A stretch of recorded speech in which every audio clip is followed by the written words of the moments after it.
Today, the last day of CES, we're bringing you a lot of good information from the Transforming EDU subconference and the panel on innovation to glass displays, simulations, which have increased dramatically in their fidelity, 3D without glasses, and MUV Bird technology, which is a new interface technology that we had a chance to try out. Lots of interesting new technology here. All of it takes some translation, but it's pretty exhausting and it's about time for a break.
We're here at the Corning booth with Ryan Flannery, who's talking to us about some of the new glass display technologies. There are a lot of different applications here. Obviously, most of them require that you be in place where there is a glass display. So that creates some problems or issues when you're thinking about an e-learn or online learning situation. But if we can project ourselves maybe 20 years into the future, 10 years into the future, maybe a lot of people will have glass like this in their homes. What do you think? Is that possible? We have a really great video that we've done a few years ago called The Day Man in Glass, and we think that it's a really great vision of the future technologies that involve a lot of interactive technologies in your home, out and about in the world, even in your car. We think there's a lot of great applications for that in the world, in the future world. And so, yeah, we do think that there's some really great possibilities for interactive technologies being more a part of our life in the future. So if we're talking about an online learning space and we're thinking about how online learners are at home and they're going to have glass screens as opposed to the traditional monitors and the traditional television set kind of screens, then you might find a lot of information information that was just displayed on your window in the morning when you woke up, and your professor might be sending you a quick memo saying you need this following report, and things like that might be coming in to your home in a different kind of way than we're used to for a traditional e-learning setting. But I think it has great possibilities. We can also see some opportunities here in museums and in non-formal spaces, anywhere where people would congregate. So if you had a cyber charter school that was going on a field trip, you might see something like this pop up as well. I think museums are a great application for this. It's a public experience. You're there to see what's on display.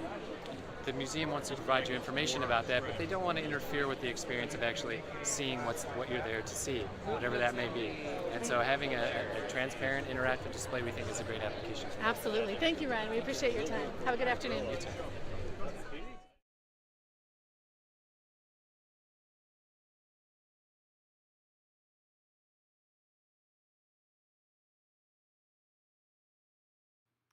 Move Interactive is an Israeli company that is working on a new interface between computers and people.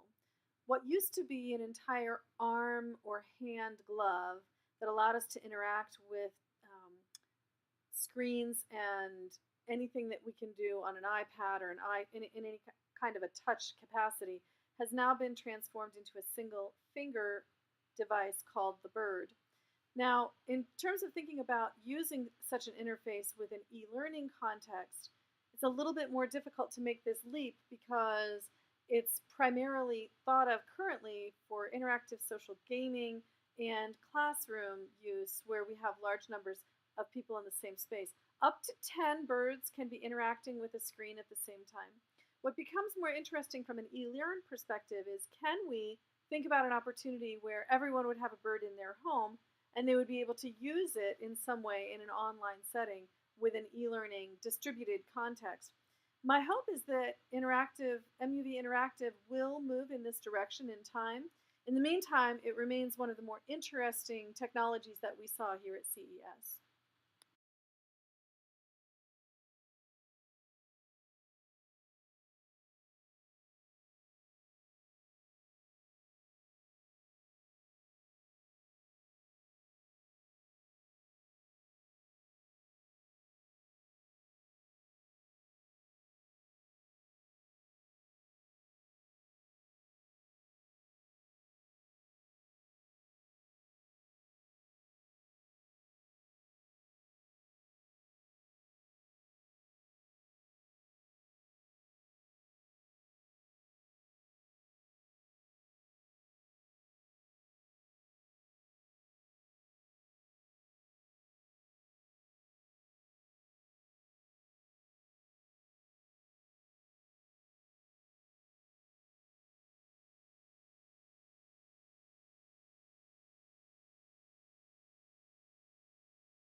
Thank you so much for joining us on our e-learning adventures at CES 2016.